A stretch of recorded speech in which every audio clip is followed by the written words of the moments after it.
Assalamualaikum warahmatullahi wabarakatuh. Perkenalkan, nama saya Iin Novia, NIM 21016080, Prodi Pendidikan Bahasa dan Sastra Indonesia. Baiklah, saya akan mempresentasikan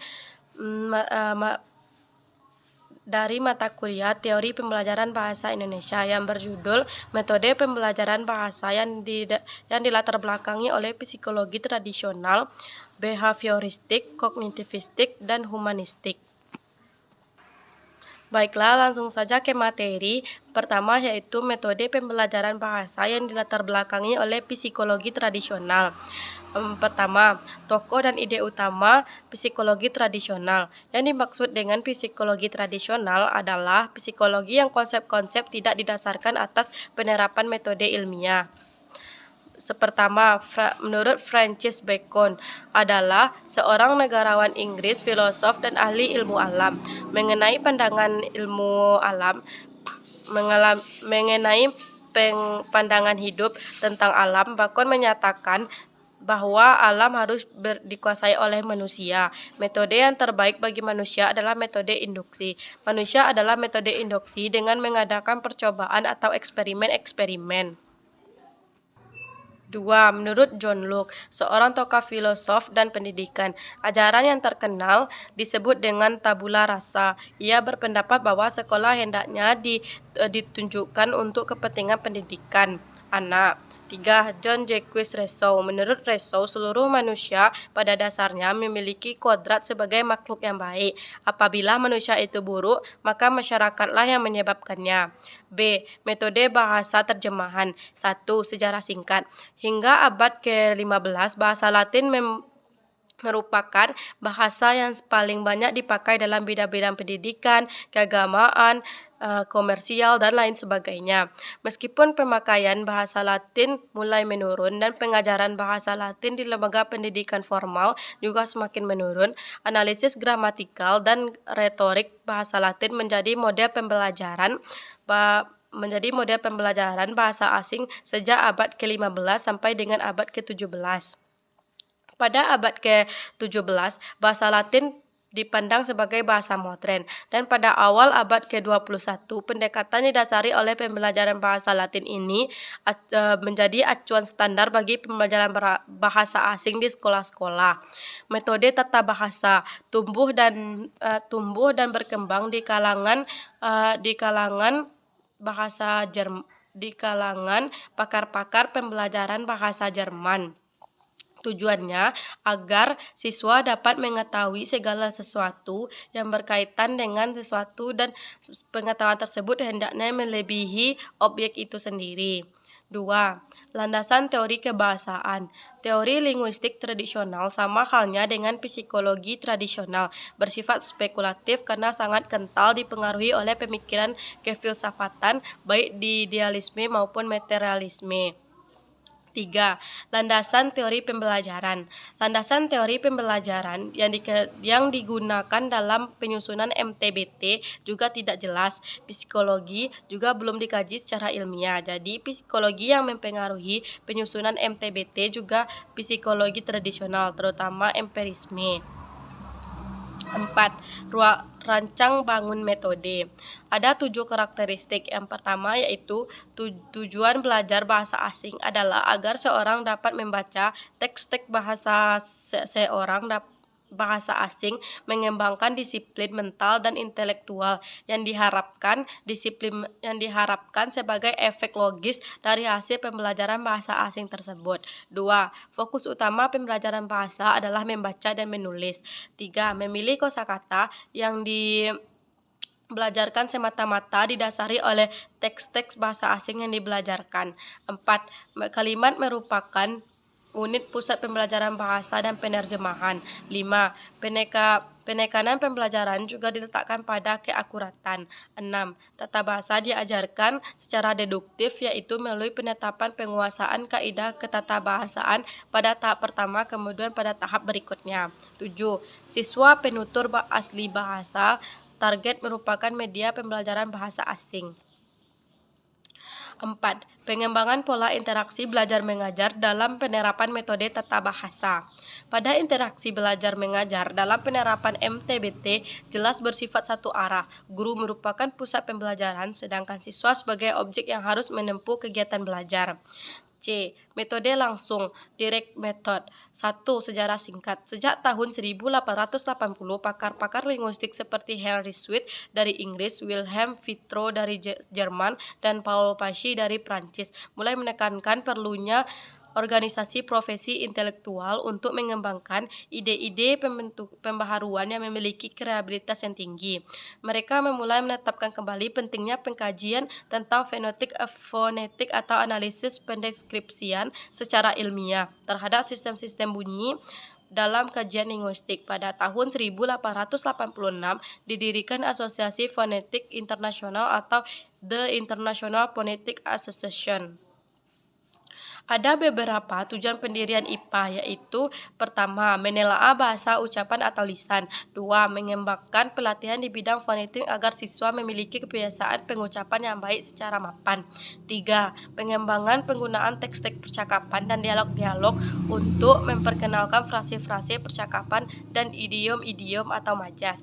4. Mengembangkan suatu pendekatan induktif dalam pembelajaran tata bahasa. 5. Mengembangkan pelajaran makna-makna baru dengan mendapatkan melalui asosiasi ke dalam bahasa target atau ke dalam bahasa yang telah dikuasai siswa. 4. Prinsip pembelajaran bahasa asing menurut Sweet. 1. Seleksi yang cermat terhadap apa yang dipelajarkan. 2. Pemberian batas-batas terhadap apa yang akan dipelajarkan. 3. Penyusunan materi pelajaran dikaitkan dengan pembinaan 4 keterampilan bahasa, yaitu menyimak, berbicara, membaca, dan menulis. 4. Penyusunan materi secara gradual dari tingkat sederhana ke tingkat yang lebih kompleks. 2. Landasan teori kebahasaan. Dari segi kesejarahan, metode langsung dilandasi oleh prinsip-prinsip pembelajaran bahasa yang dikemukakan oleh Ground pada abad ke-21, sedangkan metode yang digunakan Elsevier adalah metode alamiah. Menurut Franke, cara terbaik untuk mempelajarkan bahasa kepada siswa adalah dengan menggunakan bahasa tersebut secara aktif dalam rangkaian kelas. 3. Landasan teori pembelajaran. Psikologi yang melandasi pengembangan ML adalah empirisme. Dalam penerapan metodenya, berusaha menciptakan lingkungan yang mendukung proses pembelajaran. 4. Perancang bangun pembelajaran. Prinsip-prinsip dan prosedur pengajaran bahasa ilmiah, yaitu pertama, pengajaran di kelas hendaknya semata-mata menggunakan bahasa target. 2. Hanya kosakata dan kalimat-kalimat nyata dipakai dalam kehidupan sehari-hari. 3. Keterampilan komunikasi lisan hendaknya dibangun secara gradual, diorganisasikan di seputar tanya jawab antara guru dan siswa dalam ruang kelas. 4. Tata bahasa diajarkan secara deduktif. 5. Butir-butir pengajaran baru diperkenalkan secara lisan. 6. Kosakata nyata hendaknya diajarkan melalui demonstrasi benda-benda dan gambar-gambar dan lain sebagainya. 7. Baik pengujaran maupun pemahaman menyimak diajarkan. 8. Penekanan pengajaran diletakkan pada ketepatan pengucapan dan ketetapan kebahasaan. 5. Pengembangan pola interaksi belajar mengajar dalam penerapan metode langsung. Dalam ML, interaksi guru dan siswa bersifat satu arah. Pada tahap berikutnya, setelah guru berpandangan bahwa siswa telah memiliki penguasaan materi secara memadai, barulah dikembangkan interaksi dua arah melalui teknik tanya jawab. 2.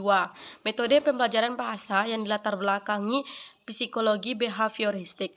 Psikologi behavioristik adalah psikologi tingkah laku. Penamaan tingkah laku bukan menunjukkan bahwa bagaimana manusia bertingkah laku, tetapi menunjukkan bahwa dasar-dasar teori yang digunakan untuk menjelaskan bahwa gejala psikologi manusia itu merupakan tindakan terhadap rangsangan dari luar dari manusia atau dari lingkungan. A. Tokoh dan ide utama psikologi behavioristik. Pertama, menurut Edward Leterme-Terdeke, teori hukum yang dikemukakan yaitu hukum kesepian, hukum latihan, hukum akibat, hukum transfer latihan.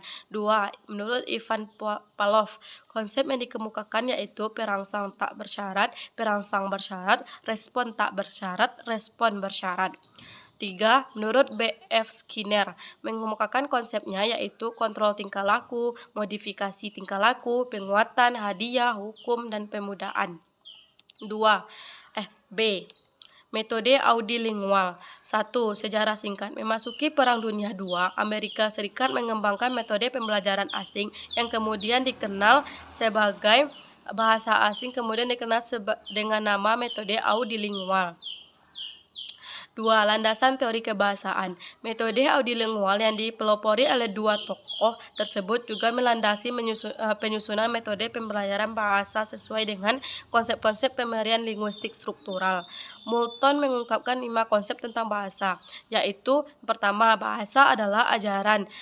2. Bahasa merupakan seperangkat kebiasaan. 3. Ajaran bahasa bukan tentang bahasa. 4. Bahasa adalah apa yang diucapkan oleh penutur asli, bukan apa yang dianggap seharusnya dikatakan oleh penutur asli tersebut.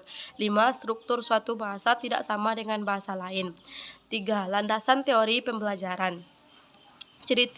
Ciri-ciri behavioristik yaitu pertama, mementingkan pengaruh lingkungan atau environmentalistik. 2. Mementingkan bagian-bagian atau elementaristik. 3. Mementingkan peran reaksi.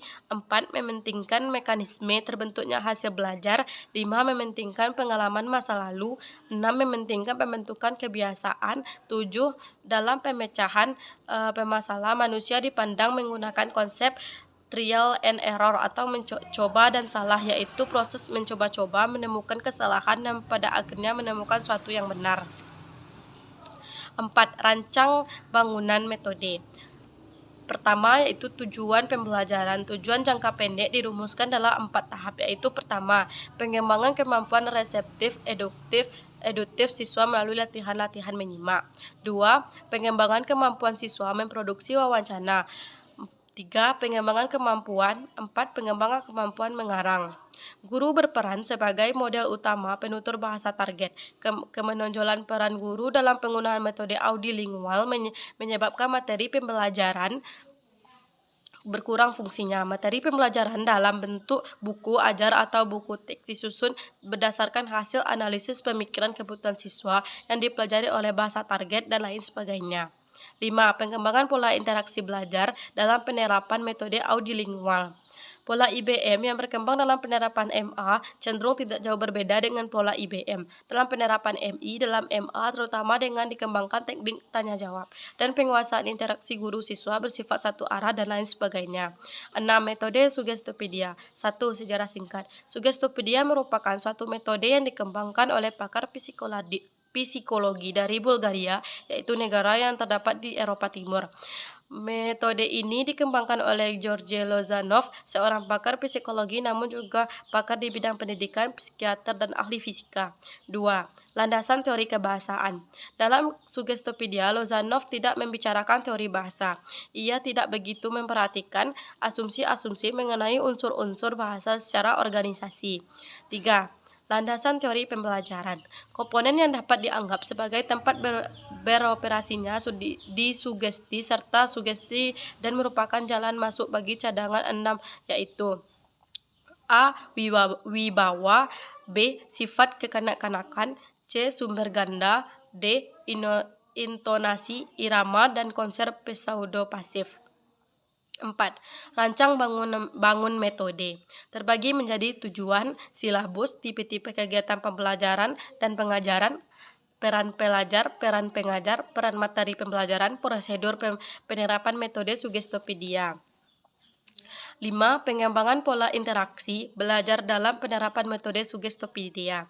Pengembangan pola IBM dalam penerapan MS jauh lebih baik dibandingkan dengan pola IBM dalam penerapan metode-metode sebelumnya dan lain sebagainya. 6. Kemungkinan penerapan metode Sugestopedia dalam pembelajaran bahasa Indonesia. Metode 1. Metode Sugestopedia atau sering juga disebut dengan metode Lozanov merupakan suatu metode pembelajaran bahasa yang didasarkan atas beberapa disiplin ilmu, misalnya yoga, musik, dan psikologi. 2. Ciri yang paling mencolok metode Sugestopedia adalah menggunakan musik atau rhythm bagi pembelajaran. 3. Memperhatikan teori bahasa sebagai salah satu bagian pendekatan metode Sugestopedia. Tampaklah sasaran metode ini adalah agar mempelajari terampil menggunakan bahasa yang dipelajarinya sebagai alat komunikasi. 4. Dalam mendesain atau merancang penggunaan metode Sugestopedia, hendaknya diperhatikan tujuan, silabus, tipe kegiatan belajar mengajar, peran pengajar, dan peran materi pengajaran. 5. Prosedur penerapan metode Sugestopedia terdiri atas 3 bagian. 3. Metode pembelajaran bahasa yang dilatar belakangi psikologi kognitivistik. Pertama, tokoh dan ide utama psikologi kognitivistik, yaitu ada menurut beberapa ahli. Yang pertama, Jean Piaget, 2. David Ausubel, 3. Jerome Bruner, 4. Kritik terhadap teori kognitivistik. B. Metode alamiah. 1. Sejarah singkat. Ada 2 butir pandangan Tharel dan Krashen, yaitu A. Tharel dan Krashen cenderung menyatakan bahwa pendekatan pembelajaran yang dirancang itu bersifat tradisional. B. Tharel dan Krashen tidak mempersalahkan istilah pendekatan, strategi, metode, dan teknik. 2. Landasan teori kebahasaan. Tharel Krashen memandang bahasa memiliki fungsi utama sebagai alat komunikasi. Metode alamiah dibangun atas teori kebahasaan yang relevan dengan teori komunikatif dan lain sebagainya.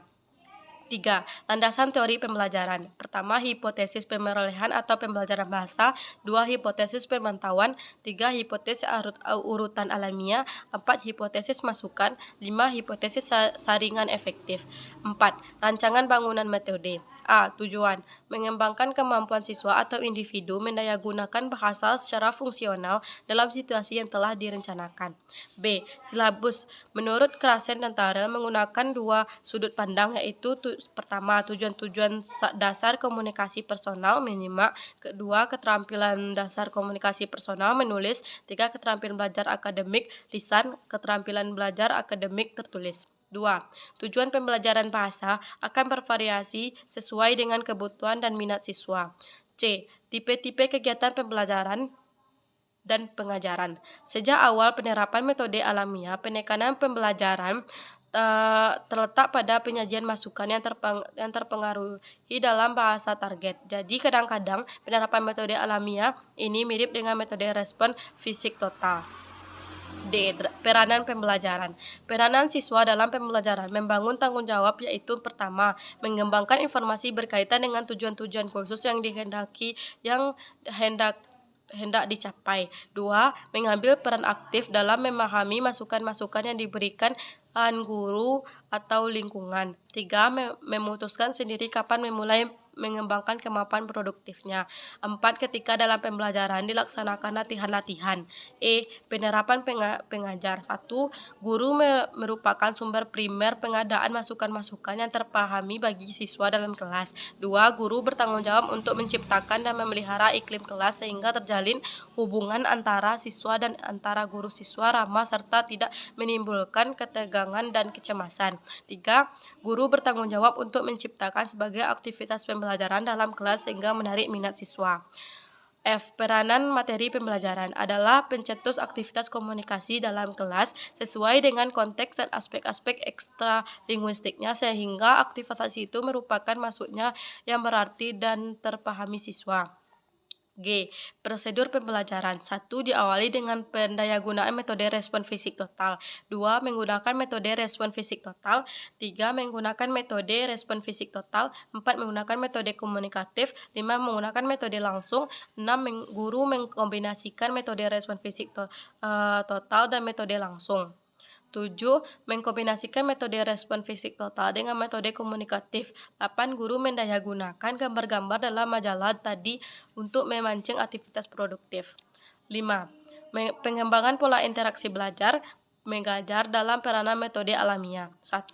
Pola IBM dalam MS cenderung lebih bersifat artifisial atau buatan karena dikondisikan melalui aktivitas belajar. Sedangkan pola IBM dalam MAL lebih bersifat alamiah karena guru mengkodifikasikan agar siswa lebih banyak terlibat dalam proses perolehan bahasa. 2. Pola IBM dan MS cenderung lebih tertib karena otoritas guru cukup menonjol. Sementara itu, pola IBM dalam MAL cenderung tergantung pada kondisi siswa, termasuk di dalamnya kualitas jaringan aktif yang dikembangkan siswa.